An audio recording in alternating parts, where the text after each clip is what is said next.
안녕하세요. 부동화블의 이본 정 팀장입니다. 네, 반갑습니다. 일단 좀 날씨가 좀 많이 풀린 것 같아요. 그죠? 네. 그런데 다시 또 언제 추워질지 모르니까 네. 다들 감기 조심하시고요. 일단 오늘도 저희가 준비한 내용은 서울시에서 또 일을 냈습니다. 아, 맞아요. 왜 자꾸 이렇게 서울시에서 규제도 많이 풀어주기도 하고 뭐 인센티브라고 해가지고 사실상 뭐 지금 굉장히 주택 공급에 관련된 내용들로 인해서 모든 개발 내용을 포함해가지고 온갖 개발들을 많이 해주는 것 같아요. 그러다 보니까 기존에 있는 뭐 소유주 분들도 그렇고 우리 이제 재개발뿐만이 아니라 모든 이제 뭐 교통사업이라든지 아니면은 가장 중요한 주택에 있어서 금액이 올라갈 수밖에 없는, 그러니까 부동산의 시세가 올라갈 수밖에 없는 내용들이 계속 나오고 있는 것 같습니다. 그래서 저희가 오늘도 좀 준비한 내용은요, 서울시에서 또 하나의 발표를 했죠. 그 내용은 이제 서울시에서 중공업 지역의 용적률을 또 높여주겠다라는 얘기를 하는 겁니다. 그죠? 맞습니다. 이 내용은 뭐냐면은 기존에 있었던 이제 용적률도 용적률이지만 거기다가 플러스로 국가개발의 이제 중공업 지역을 어떻게 보면 상향시킨다라는 내용인데요. 그로 인해서 사실 부동산 시세가 올라가니까 오늘 이 내용에 있어서 꼭 주목하셔야 될 것 같습니다. 그래서 좀 더 내용을 좀 풀어주시겠어요, 정 팀장님? 일단 결론적으로 이번 11월에 서울시가 일 굉장히 잘합니다. 이번에 또 현재 서울시에서 개발이 조금 더뎠었던 뭐 영등포나 구로등 이런 그러니까. 중공업 지역을 규제를 한 번 더 풀어주면서 개발에 또 탄력이 붙었습니다. 오늘도 서울 중공업 지역 개발 용적률을 완화해서 또 복합 개발을 통해 멋있는 첨단 도시로 만들겠다고 서울시에서 보도자료를 냈습니다. 네, 맞습니다. 이거 같은 경우는 사실 올해 초에 서울시 기자설명회에서 뭐 서울 대개조, 그다음 서남권 대개조를 하겠다 발표 이후에 사실 개발 속도가 굉장히 더뎠습니다. 그러니까요. 네. 그러니까 발표는 사실 했지만 실질적으로 무언가 움직인다라는 내용들이 교통 관련된 내용들 이슈는 많았어요. 그 외에 뭐 중공업 지역에 대한 개발 내용이라든지 아니면 주택 공급에 대한 발표는 했으나 실질적인 일 처리의 속도는 조금 늦었다고 좀 볼 수가 있죠. 맞아요. 근데 이번 발표로 이 서남권 중공업 지역에 대한 대변화가 일어날 것으로 예상이 됩니다. 네.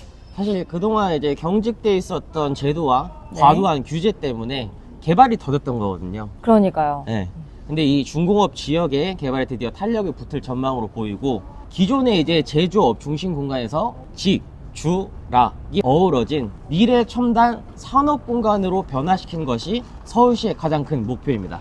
그리고 이제 뭐 중공업 지역 활성화를 위한 용적률 상향 및 체계를 개편을 통해 토지 이용 현황을 지금 용도 지역 상향을 통해서 개발의 속도를 조금 더 탄력 있게 낼 것이라고 발표를 한 건데, 이거는 사실 지난 올해 초에 발표한 오세훈표 서남권 대개조 1탄 구체적으로 실현하기 위한 후속 실행 방안이라고 보셔도 될 것 같아요. 네, 그러니까 쉽게 말씀드리면 이제 오세훈 서울시장님이 기존의 발표를 통해서 나 이거 할 거야 라고 얘기를 했는데, 그게 이제 좀 지금까지 말만 나왔지 실질적으로 이제 움직이지 않았다고 하면은 이제는 이걸 통해서 본격적으로 시작을 하겠다라고 알리면서 시작을 했죠. 맞습니다. 네. 그 내용으로 이제 핵심적으로 세 가지가 있는데 말씀을 드리면, 첫 번째, 중공업 단지 지역의 공장 비율을 10% 미만으로 줄여서 토지의 활용도를 높이겠다. 네.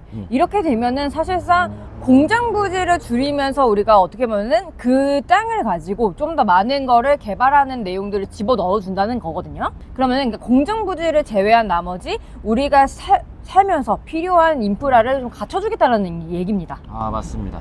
그리고 두 번째로는 네. 중공업 지역 내 공동주택 건립을 위한 지구 단위 계획을 수립할 시 네. 용적률 현행이 250%래요. 네, 맞습니다. 근데 최대 400%까지 150%를 상향을 해주는 거거든요.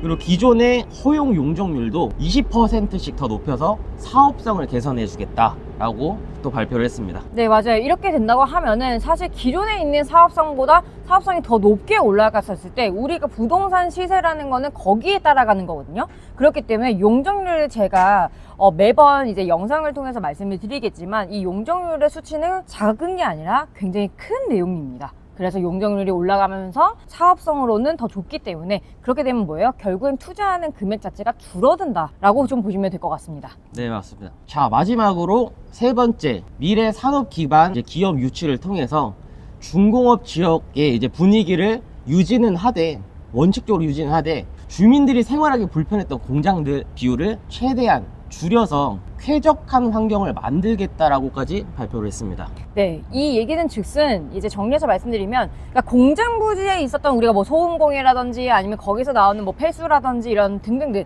사실 이제 공장 부지가 이제 주거 시설이나 우리가 인프라를 이제 이용을 한다고 했었을 때 바로 붙어 있었으면 사실 그게 좋지는 않은 느낌이었어요. 불편하죠. 네, 불편하기도 하고 단점들이 많았는데 그걸 가지고 보완을 하겠다는 내용이거든요. 맞습니다.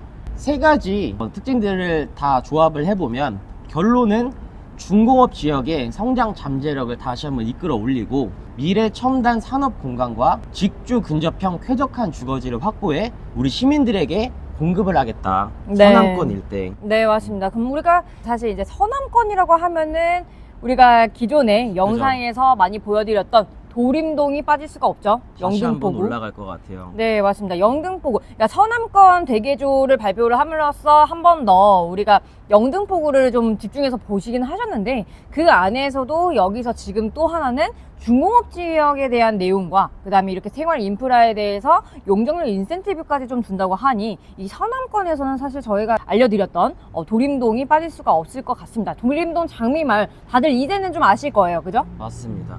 그래서 이 도림동 장미마을 같은 경우도 서남권인데 거기다가 교통호재까지 같이 이제 있습니다. 그 신안산선이 도림 사거리역으로 들어가죠. 정말 호재가 끝이 없는 곳이 영등포인 것 같고, 그러니까요. 지금은 사실 뭐 낙후되고 오래된 공장들이 많지만 네. 요것들이 또 새롭게 미래 첨단 산업으로 바뀔 생각을 하니까 기존에 저희를 믿고 진행해 주셨던 분양자분들한테도 엄청난 큰 소식일 것 같아가지고 이렇게 영상을 제작하게 되었습니다. 네, 맞습니다. 그래서 지금 현재 부동산 시세가 사실상 올라 있어요. 호가는 이미 이제 정해져 있는데, 그러다 보니까 앞으로 더 오를 일만 없는 지역이 좀 돼버린 것 같아요. 그래서 좋은 소식이기 때문에 저희가 또 이렇게 영상을 좀 준비를 해 보았고요. 또 하나는 이제 우리가 영등포구를 바라보시는 분들이 기존에 오래된 공장 뭐 중공업 지역이 영등포구에도 이제 밀접되어 있었고 금융단지였잖아요. 여의도도 굉장히 가까이 있고, 근데 지상철이 또 지하화된다라는 내용들까지 포함되어 있다 보니까 사실상 이 지역을 이제는 주목할 때라는 느낌보다는 앞으로의 이제 좀 잘 나가는 모습을 좀 보시면 좀 좋을 것 같습니다. 맞습니다. 네. 일단은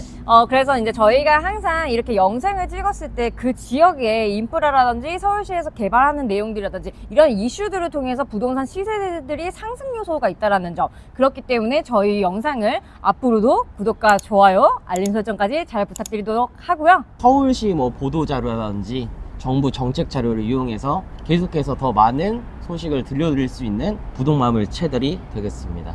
지금까지 정 팀장 이본이었습니다. 네, 감사합니다. 감사합니다.